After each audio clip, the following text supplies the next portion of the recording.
दर्शक बंधु देसी पहाड़िया चेरमूली चैनल आपण मानक स्वागत जनावि। आज आपण मैंने जापारे तो पिक्चर प्लेस देखी तो आपण मान रूपी समस्या किपरि दूर करेंगे आपण मानक कहबी। तो आपण मैंने जब जानी ना मो चैनल लगी रुँ तो जदि आपण मैंने मो चैनल नुआ अच्छा तो सब्सक्राइब लाइक कर दिंतु। तो चलतु जाना ये रूपी समस्या को आपण मैंने किपरि घरोई उपचार अनुजाई आपण मैंने ठीक करेंगे।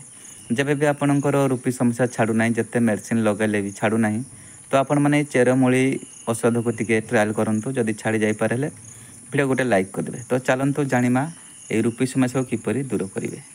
आपण मैंने तो निम्ब गछ देखिथे से निम्ब गछरू रस आपण मैंने बाहर करूँ। पत्र को चिपुड़ी 20 ग्राम भलिया तो सही रस सहित राशि तेल 200-300 ग्राम दे आपण मैंने से तेल को गोटे ताई साइज फुटातु निआरे धीरे धीरे फुटेला परे कमी जाए जिते 100 ग्राम पाखापाखि तेल रही तेल को आनी छाणी नियंतु।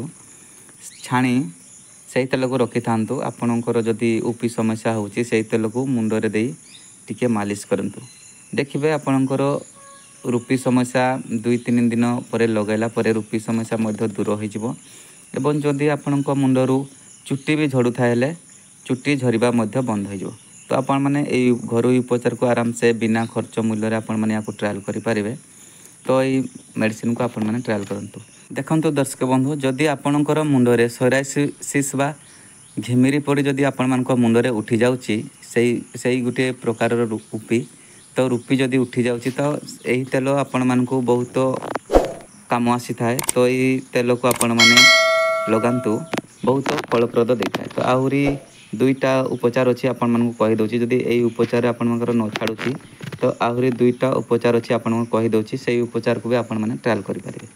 तो आपण मैंने जानी नियंतु आपण मैंने तो मुथामूली घास देखि थे तो आपण मानक देखै दउची एई मुथामूली घास चिन्ह आपण मैंने आनी पकांतु तार मूल को खोली 100 ग्राम पाखापाखि आनी पकांतु।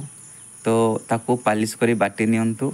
गाधीबा पूर्व आपण मैंने ताको सही रूपी मूल रे मालिश करंतु एवं खरारे टिके सुखी जांतु। सुखी गला परे आपण मैंने गाधोई नियंतु। एई भलिया आपण मैंने डेली थरे करछंती हेले 3-4 दिन पर आपणकर से रूपी समस्या जदि घा भी होची से सुखी जीवो एवं रूपी समस्या मध्य किछि दिन मध्य दूर हो जीवो। आपण माने बाजार बा मार्केट को जाई पुटुली बनिया पाखरु जुआणी घिनी आणंतु। जुआणी कहले से देबे तो जुआणी 10-20 टंका आपण माने घिनी आणंतु ताकू 4 भाग करि नेबे।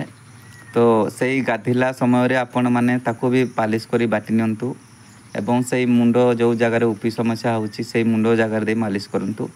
यही भलिया आपण माने 3-4 दिन करूछंती हेले से रूपी समस्या मध्य दूर हो जिवो। तो आपण माने याको कम खर्च रे आपण माने ट्रायल करि परिबे। जदि आपनकर रूपी समस्या भलो हो जाय तो वीडियो को गोटे लाइक एवं कमेंट कर देबे। आपण माने को राज्य रे अछंती लेखि जणाइबे। तो आपण मान को रूपी समस्या वीडियो किपरि लागला कमेंट माध्यम रे जणाइबे। तो आज पई विदाय दियंतु पुणी देखाबा को नवा वीडियो रे। नमस्कार, जय श्री कृष्ण।